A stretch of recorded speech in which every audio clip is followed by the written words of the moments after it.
नमस्कार विद्यार्थी मित्रांनो, मी ऑफिसर या एज्युकेशन चॅनलमध्ये तुम्हा सर्वांचं स्वागत आहे.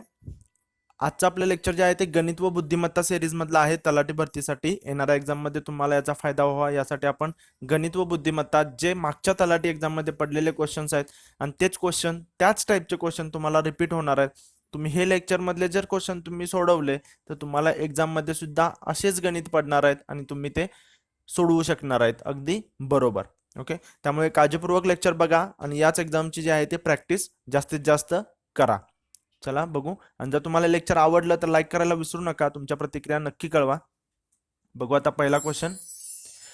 बघा पहिला क्वेश्चन काय, बघा पहिल्यांदा तर सर्वच एक्झाम्पल असतात त्याच्यामध्ये काय तुम्हाला सूत्र वगैरे सगळं पाठ करण्याची काही गरज नसते. तुम्ही सर्व सूत्र जर पाठ करत बसला तर खूप वेळ लागू शकतो.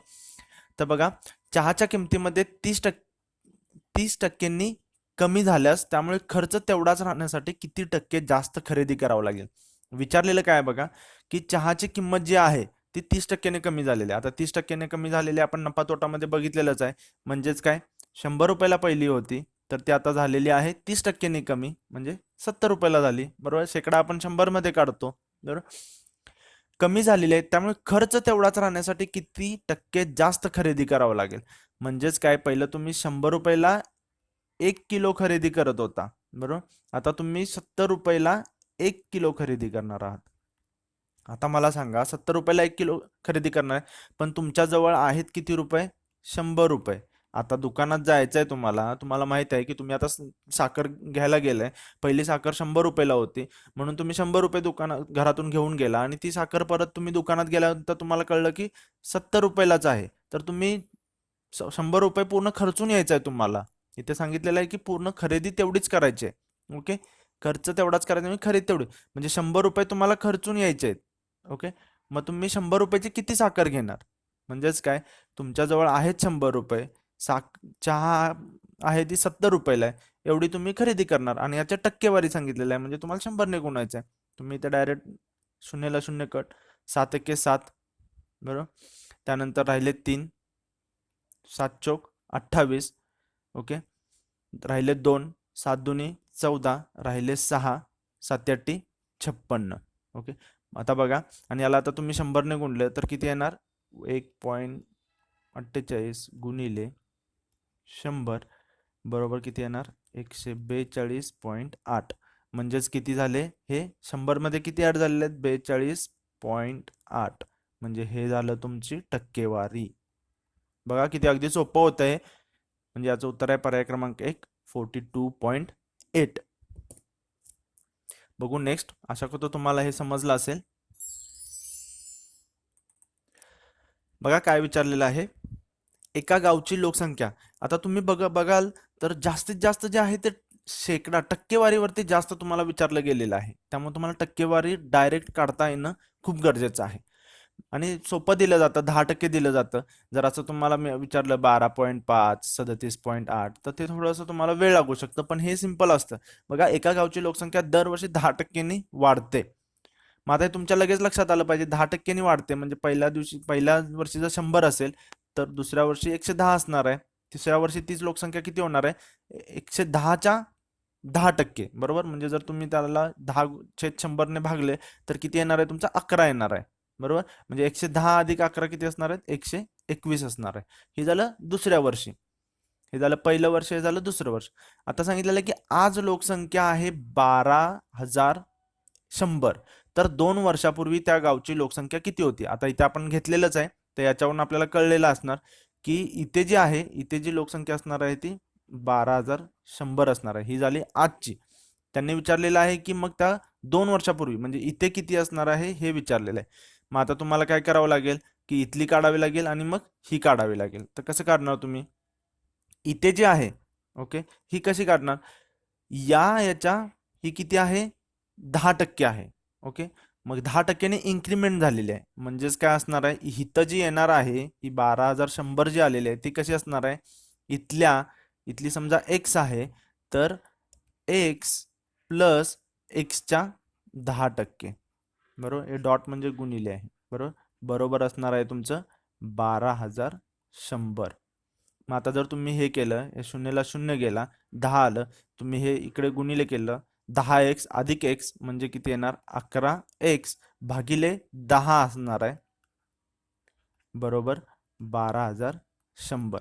आता हे 10 इकडे गुणिले गेलं मी इथे कट करतो आणि हे शून्य इथे लिहितो. आता तुम्ही x बरोबर हे इथे भागिले होईल, हे 11 इकडे जातील भागिले होतील, 11चा वर्गच आहे म्हणजे 11 आणि 1 2 3 म्हणजे काय असणार आहे इथे जी लोकसंख्या असणार आहे म्हणजे 1 वर्ष पूर्वीची लोकसंख्या किती असणार आहे 11,000 असणार आहे. ओके, आता एवढं जर तुम्हाला कळलं तर आता 11,000 कितीच्या मध्ये 10% झालं की 11,000 होणार आहे बरोबर. मग तुम्ही इथून डायरेक्ट हे काढण्याची इथे गरज सुद्धा नाहीये पण आपण काढू ते. तुम्ही डायरेक्ट हे पर्यायामधून बघू शकता. आता 9,000चे 10% 900 येणार आहेत म्हणजे हे 9,900 होणार आहेत. मग हे 9,900 आहेत का नाहीत. 10,000चे 10% म्हणजे एक शून्य कट करायचं आणि किती येणार आहेत 1,000 म्हणजे 10,000 मध्ये 1,000 ऍड केले तर 11,000 होतात म्हणजे हे उत्तर जे आहे ते बरोबर आहे याचं. आता इथं ऑलरेडीच 11,000 सांगितलेलं आहे. मग 11,000चे जर नेक्स्ट वर्षी किती होणार आहेत त्याच्यामध्ये परत 1100 ऍड होणार आहेत. हे तर पर्याय इथेच कट झालेले आहेत बरोबर म्हणजे हे तुम्ही करू शकता पण आपण आता इथे काढू. आता तुम्हाला कळलेलं आहे की 11,000 जी आहे ती 1 वर्षापूर्वीची आहे. मग ही जी आहे ती या वर्षीच्या 10%ने वाढून झालेली आहे. म्हणजे समजा पहिल्या वर्षी जर एक्स होती त्याच्या 10% वाढली म्हणजे इथं भागिले 100 बरोबर काय झालेली होती तुमची 11,000 झालेली होती बरोबर.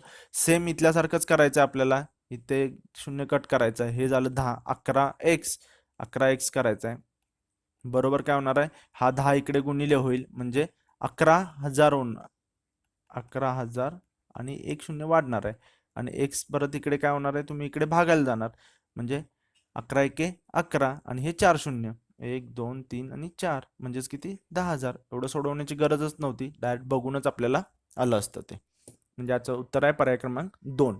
आशा करतो तुम्हाला हे समजलं असेल. बघू नेक्स्ट. बघा एक दूधवाला आहे अशा टाईपचे एक्झाम्पल तुम्हाला कधी कधी तर 2 एक्झाम्पल असे विचारले गेलेले आहेत एकाच पेपरमध्ये. त्यामुळे हे तर तुम्ही पॅटर्न खूप चांगल्या पद्धतीने करणं अपेक्षित आहे. याला अलिगेशन अँड मिक्सचर असं पण म्हणू शकतो की तुम्हाला दूध दिलं जातं पाणी दिलं जातं मग ते दूध एवढ्या रुपयाला खरेदी केलं मग त्याच्यामध्ये पाणी मिक्स केलं मग ते एवढ्या किमतीला विकलं आणि मग त्याच्यामधून एवढा फायदा झाला तर मग ते किती पाणी मिक्स केलं अशा टाईप ऑफ तुम्हाला क्वेश्चन 2-2 3-3 कधी कधी तुम्हाला एकाच पेपरमध्ये बघायला मिळू शकतात. त्यामुळे हा टॉपिक खूप महत्वाचा आहे. तुम्ही म्हणू शकता व्हेरी इम्पॉर्टंट टॉपिक आहे. तर बघा एक दूधवाला 16 रुपये प्रति लिटर दराने दूध खरेदी करतो. खरेदीची किंमत सांगितलेली आहे त्यामध्ये पाणी टाकून विकतो. ओके, जर त्याला 40% नफा होत असेल तर तो प्रति लिटर किती मिली पाणी टाकतो. ओके, पहिला काय सांगितलेलं आहे की तो 16 रुपयाने विकत घेतो आणि विकतो कितीने 16 रुपयानेच विकतो. फक्त काय करतो पाणी मिक्स करतो आणि एवढं पाणी मिक्स करतो की त्याला 40% नफा होतो. म्हणजे नफा किती होतो 40%. खरेदी किमतीच्या 40% म्हणजे गुणिले 40/100 हा त्याला नफा होतो. मग आता तुम्ही मला सांगा नफा कधी होणार आहे ज्यावेळेला त्याची विक्री किंमत वजा खरेदी किंमत असणार आहे त्याच्या 40% नफा असणार आहे. मग आता तुम्ही मला सांगा 16 रुपये दराने समजा तो 1 लिटर घेतोय आणि त्याच्यामध्ये एक्स हे पाणी मिक्स करतोय. एक्स जे आहे ते पाणी मिक्स करतोय बरोबर. म्हणजे एवढी जी किंमत आहे ती त्याला मिळणार आहे बरोबर. ह्या किमतीला तो विकणार आहे. समजलं असेल तुम्हाला की बघा 16 रुपये दराने तो 1 लिटर दूध घेतलं हे एक आहे ते 1 लिटर त्याने दूध घेतलं त्याच्यामध्ये पाणी एवढं मिक्स केलं समजा त्याने 500 मिली पाणी मिक्स केलं तर काय होणार आहे हे 500 मिली असणार आहे किंवा 1 लिटर मिळवलं तर तो 16 रुपयेचं 32 रुपयाला विकू शकतो बरोबर. असं आपण कन्सिडर करू शकतो. मग आता बघा त्याने 16 रुपयाला घेतलं 1 लिटर दूध घेतलं त्याच्यामध्ये एकशे पाणी मिक्स केलं आणि ते विकलं आणि खरेदी कितीला केलं 16 रुपयालाच केलेलं आहे त्यानं बरोबर. आणि मग त्याला फायदा किती झाला हा नफा आहे बरोबर. 16 बरोबर हे शून्यला शून्य घालवू आपण. आता इथे तुम्ही हे सोडवाल 16 अधिक 16x वजा 16 बरोबर 16 गुणिले 4 भागिले 100 बरोबर.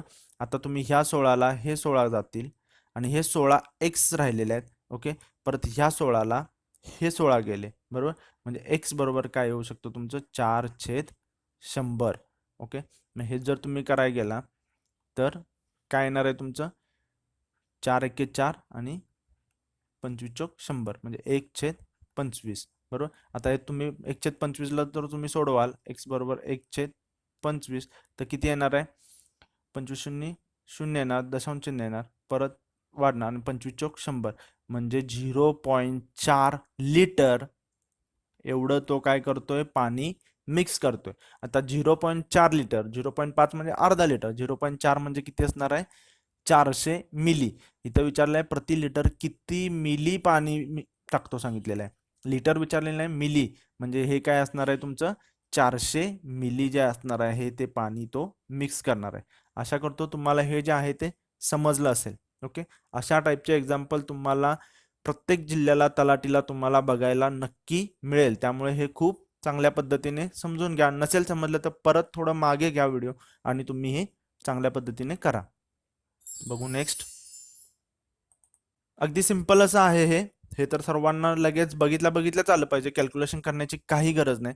तुम्हाला सांगितलेलं आहे की 6चा 6337वा जर घात केला तर एकक स्थानचा अंक कोणता असेल? आता मला सांगा, 6चा पहिला केला तुम्ही तर किती येणार? 6 येणार.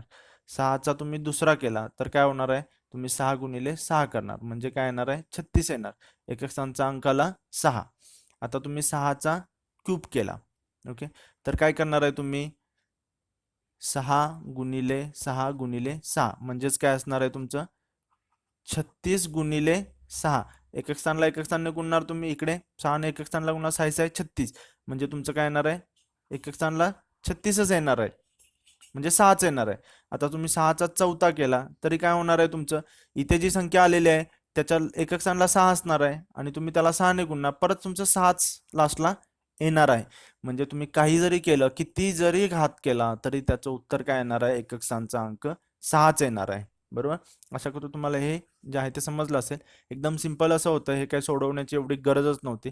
बघितल्याचे आलं पाहिजे. बघू नेक्स्ट. या टाईपचे एक्झाम्पल सुद्धा तुम्हाला एक्झाम मध्ये बघायला मिळू शकतात. खूप असे एक्झाम्पल आलेले आहेत त्याच्यावरती सुद्धा.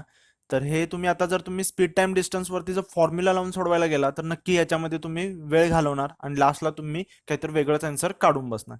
तर एकदम सिंपल पद्धतीने कसं सोडवता येईल आपण बघू. पहिल्यांदा तर तुम्हाला माहित पाहिजे स्पीड इक्वल टू काय असतं? Distance upon time. बरोबर. म्हणजे काय? वेग बरोबर अंतर भागिले वेळ. बरोबर.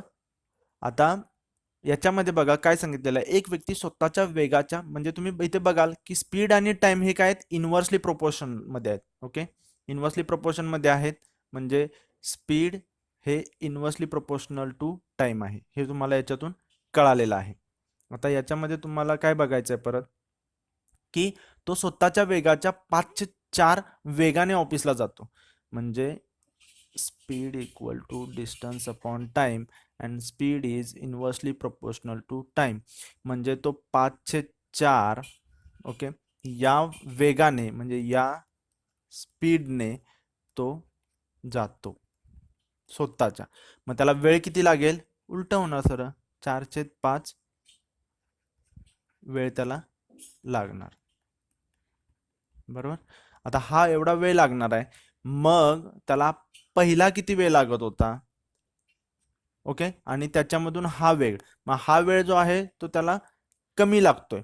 म्हणजेच काय होणार आहे त्या तुम्ही आता कसं करू शकता की 4/5 समजा त्याला पहिला टी हा वेळ लागत होता तर तो 4/5 टी या वेगाने जाणार आहे आणि मायनस टी बरोबर तो 12 मिनिट लवकर पोहोचणार आहे.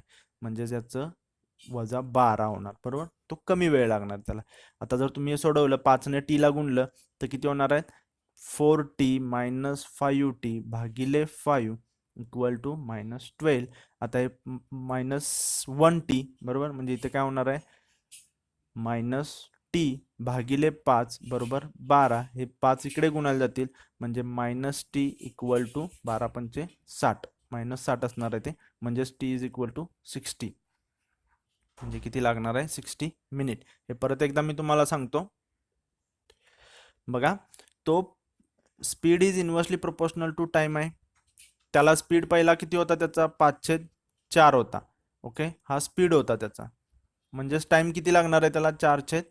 5 टाइम लागणार आहे. त्याचं सुरुवातीचं स्पीडच्या तो 4/5 जातोय, बरोबर, टाइम लागणार आहे त्याला. म्हणजे जर सुरुवातीचा त्याचा म्हणजे ओरिजिनल जो होता तो जर त्याचा आपण टी मांडला तर त्याला आता किती लागणार आहे, 4/5 टी. ओके, आणि सुरुवातीचा टी होता, मग हे जर वजा केलं तर त्यांनी सांगितलेलं आहे की 12 मिनिट लवकर पोहोचते, लवकर पोहोचते म्हणून आपण मायनस घेतलं. आता हे जर सोडवलं तर याच्यामधून आपल्याला डायरेक्ट उत्तर येतं की टी बरोबर 60 मिनिट. ओके, अशा पद्धतीचे एक्झाम्पल तुम्हाला खूप बघायला मिळणार आहेत येणाऱ्या एक्झाममध्ये. आणि सेम अशा काइंड ऑफ एक्झाम्पल आत्ता कंबाईन एक्झामला सुद्धा विचारलेलं होतं. ओके, त्यामुळे तुम्ही बघा की तलाठी लेवलची जर एक्झाम्पल तुम्ही चांगली प्रॅक्टिस केली तर कंबाईन एक्झामचे सुद्धा सीसॅट मध्ये तुम्हाला किती त्याचा फायदा होऊ शकतो. ओके, ज्यांनी आता कंबाईन एक्झाम दिली असेल त्यांनी ह्या टाईपचं एक्झाम्पल नक्की बघितलेलं होतं. आशा करतो तुम्हाला हे जे लेक्चर आहे ते युजफुल वाटलं असेल, इम्पॉर्टंट वाटलं असेल. तुम्हाला जर ही सिरीज आवडली असेल तर तुम्ही लाईक करायला विसरू नका. तुमच्या प्रतिक्रिया नक्की कळवा. भेटू पुढच्या लेक्चरमध्ये, तोपर्यंत धन्यवाद.